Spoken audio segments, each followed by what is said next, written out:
Welcome to the Gym Owners Business Podcast with Mel Tempest. The Gym Owners Business Podcast is proudly supported and sponsored by Thomas Plummer, MyZone, Creative Fitness Marketing, and All Smiles Creative. The Gym Owners Business Podcast is part of the Gym Owners Business Network, which is the industry's go-to online hub designed to better service the needs of fitness business owners.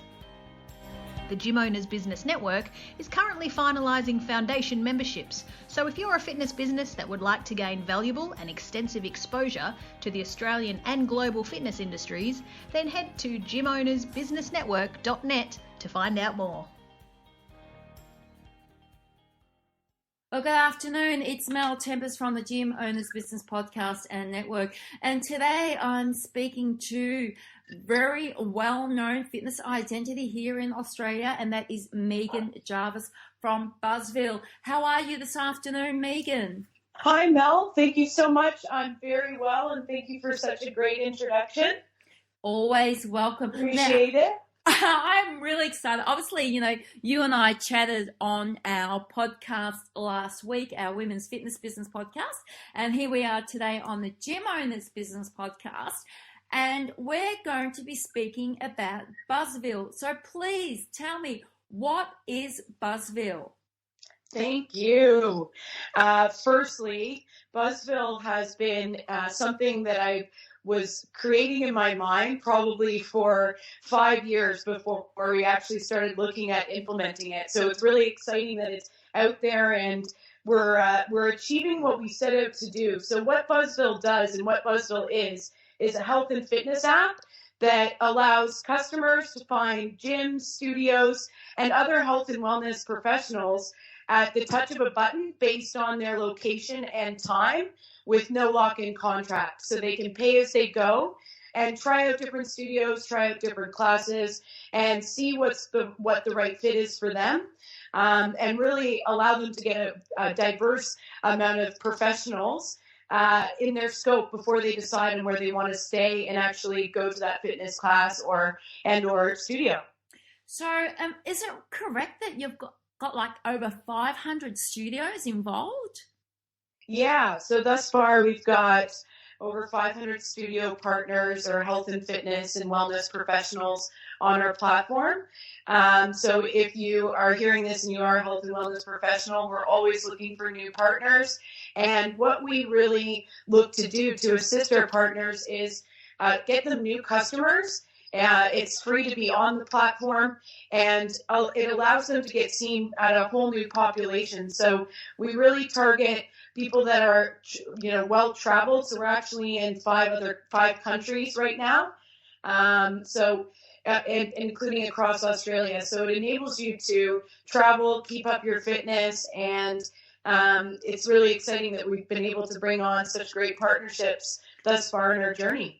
So, Meghan, we were talking off air earlier on, and you were telling me about like massage places and flotation. Oh, my goodness, you're like everywhere. Can you just tell me a little bit more about like the massage place, the floating centers, all of this sort of thing? Yeah, absolutely. And thank you for asking. Coming from my background with regards to being a kinesiologist and then studying exercise sport science, exercise therapy, and then getting into massage actually later on, and just looking at all the different ways that the different modalities and verticals and health and fitness professionals that we have out there can affect our individual health, and how it's so important to have an individualized health program that we're on, made me realize that we need to open our doors to all of the things that I've been involved thus far in health and fitness, which then led to other connections such as float centers, which are absolutely amazing that we have on our platform, mindset coaches, and all the way through to people assisting in entrepreneurialism and just a lot of different cool coaches and health and fitness professionals on board. Meghan, what made you decide to initiate this app? The initial inspiration was when I was a lecturer at the Australian Institute of Fitness, And I saw personal trainers go out into the industry really gung-ho and not have a sense of where they could get their initial clients and or a platform that they could sign up with that would allow them to really break into the area that they live in without setting out a huge marketing campaign.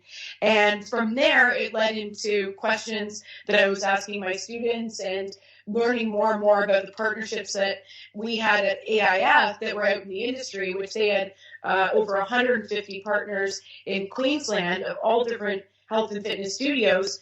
I saw a real big disconnect. There wasn't a hub that allowed everybody to come together and assist each other, like a PT finding a studio that they could go to and or a PT finding customers. So that's really where BUZVIL started its journey. I mean, it's pretty incredible. I mean, before I go on, because obviously I want to ask you about the future of BUZVIL, but the question that I would love to have an answer to is, how tough is it as a woman in the fitness technology arena? Great question. It is a very interesting space to be in.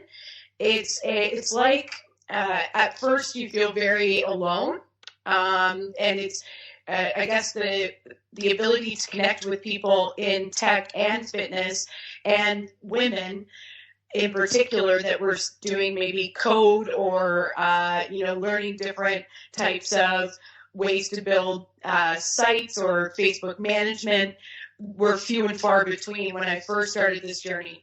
So I didn't necessarily have somebody initially that I had my sights on looking up to that was a female leader. And now over the last 5 years, and I often use this example, that when I was growing up and I was in high school, I didn't have the ability to say, I want to be a health and fitness app developer. That wasn't an option of what you wanted to be when you grew up because apps didn't exist. So we've been literally on the forefront of this huge shift with regards to technology, and then playing in that arena with fitness has been at first really daunting, and now it's like a wave that's coming in, and there's a lot of people and a lot of women getting into the space, so it's really an exciting time right now. But the journey has gone from feeling very alone to feeling surrounded by some amazing like-minded women leaders in fitness and technology. Yeah, I have to agree with that, Megan. It certainly is exciting times, and it's obviously very exciting times for BUZVIL. What does the future hold? Where are we going with your fitness app?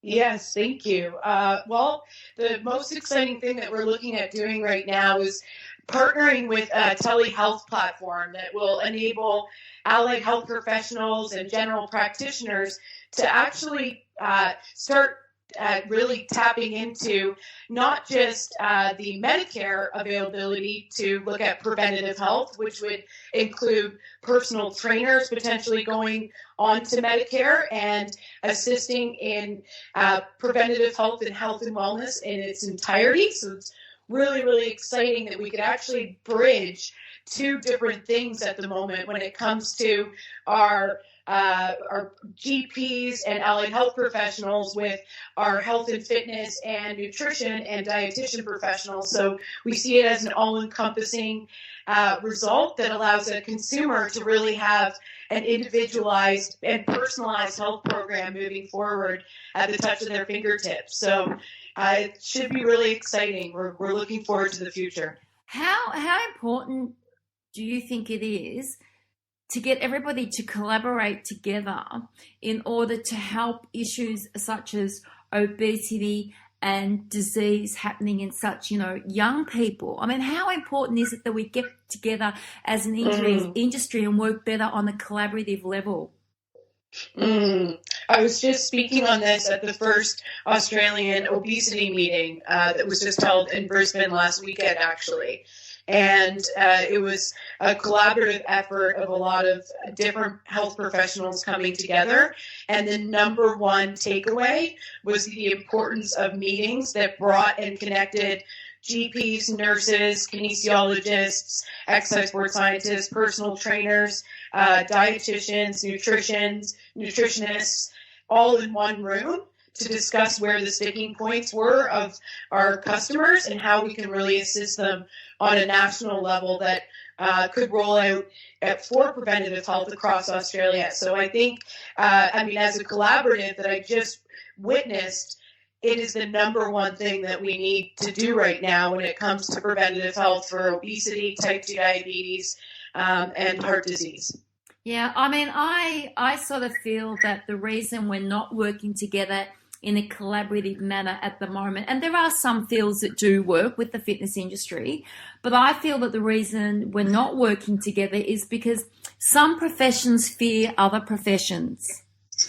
And I think that this is playing a bit of a role in us not then being able to tap into the consumer that needs help. It's the fear of one profession not wanting to work with another profession because based on the fact that they might lose the consumer as a client, as a paying client.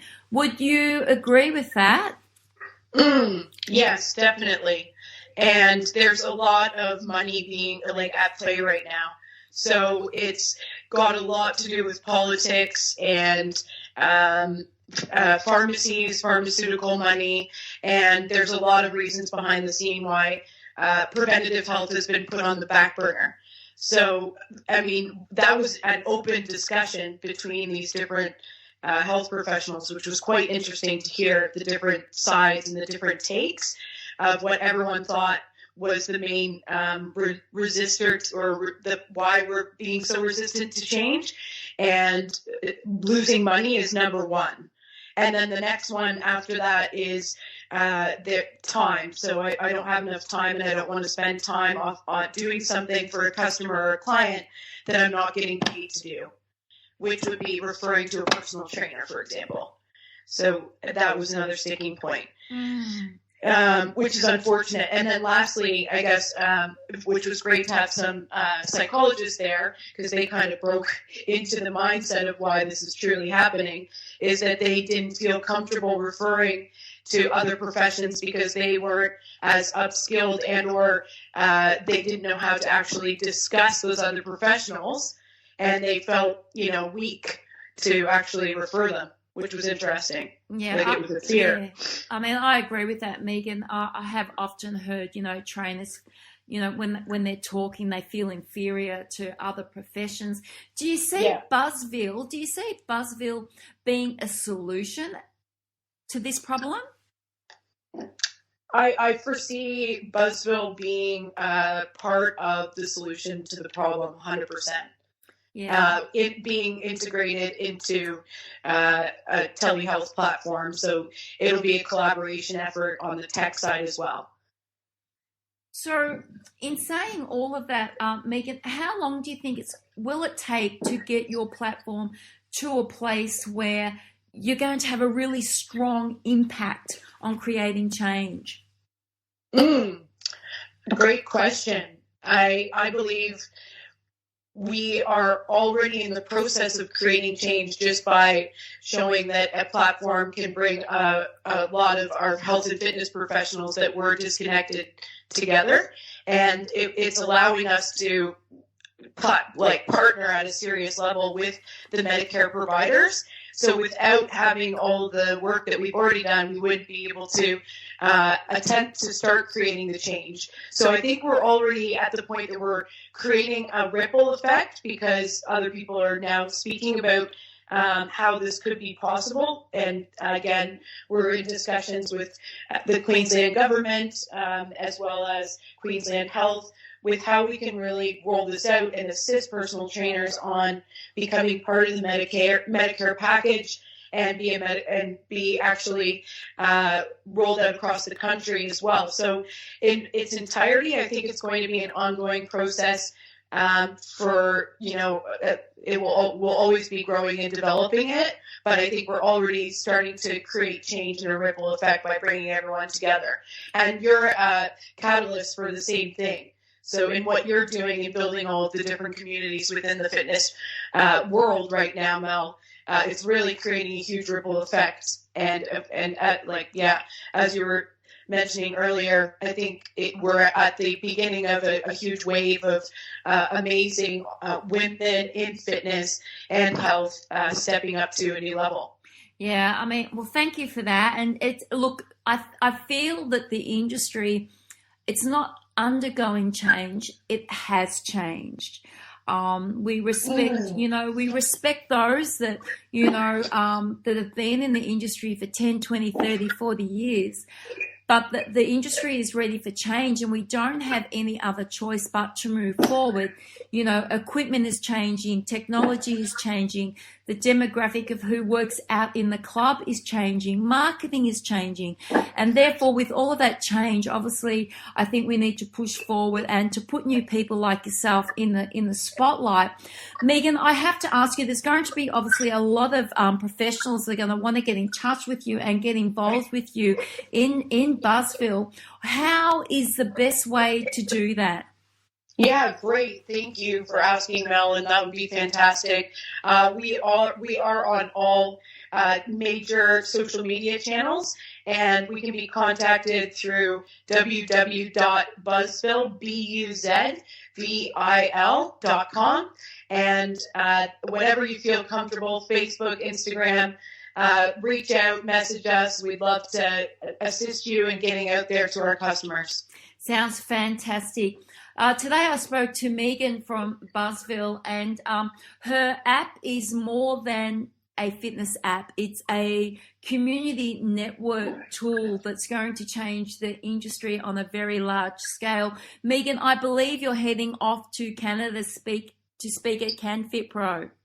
I am. Yeah, I'm very excited. I've got 4 sessions over there, and have already been connecting, thanks to you as well, with some other great speakers. It's going to be a fantastic convention. I'm really looking forward to it. That's fantastic. Meghan's details will be dropped into the bottom of our podcast, and she also gave you those details verbally. If you'd like to book Meghan for a speaking event, I'm sure she's open to discussing that with you. And of course, getting involved with BUZVIL, please do get in touch with her. Meghan, have a fantastic afternoon. Good luck at CanFit Pro, and I look forward to catching up with you shortly.